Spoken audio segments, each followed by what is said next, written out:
So bear with me. I'm not a geopolitical expert. I'm just like any other citizen observing this from afar, but I'm observing it from my spectrum, from my perspective, which is organizational systems, right? I'm looking at it that way. And what we see is we have the West, which is NATO and the EU, which are open societies, right?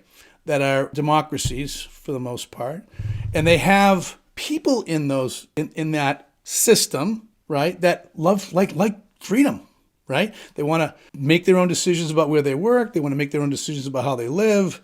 They want to have families, and they want their kids to do well. You know, it's a democracy, and people in that democracy have a certain, you know, they like it, right? There's a certain amount of like, this works for us. I mean, it's not necessarily the ultimate system, but it's a system that works, seems to work, right? And they like that system. And so you get the Ukraine, which is moving towards being, you know, more like NATO and the EU and the West, right? But now we have Russia, which you could argue isn't an open society as much, right? The system is not a democracy necessarily.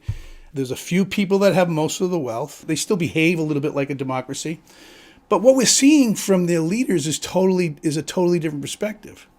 The old leadership of Russia, right, has more of a command and control, rational way of looking at the world. Bureaucracy, rules and regulations, loyalty, manage the press, right? This whole dynamic is different. So the people in Ukraine are more like the natural system was saying, well, we're transparent, we get to decide our own, we're not being pressed by somebody else, right?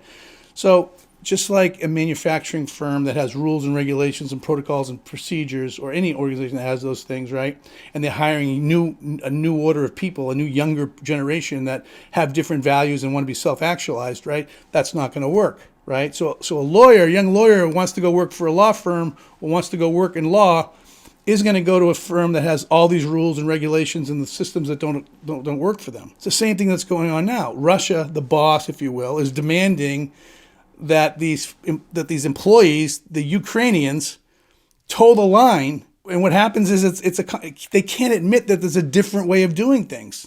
They can't see, the way to win the Ukrainians is their hearts and minds, not more rules and regulations. I mean, this is an extreme example, but you can see the illustration of it, right? In that analogy, we're making a shift from culture to more about designated leadership styles.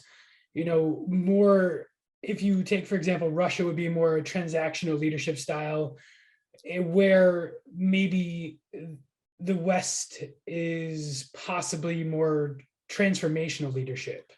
Exactly. But what you need to know is the variables have to line up. So if they have authoritative organizational style, right, and they have rules and regulations to do everything, and the leadership is authoritative, it's all lined up, right? It's all kind of the same, right? Leadership is part of that system. So in this analogy, Putin is the authoritative leader in a transactional organization, where the Ukraine leader is a transformational leader.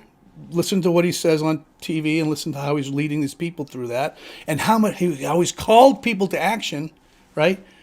He didn't tell them to go out and do that. He's saying he has their hearts and minds. He has they're thinking about their future. The leadership has to match the organizational system. And that's what I'm talking about, these variables.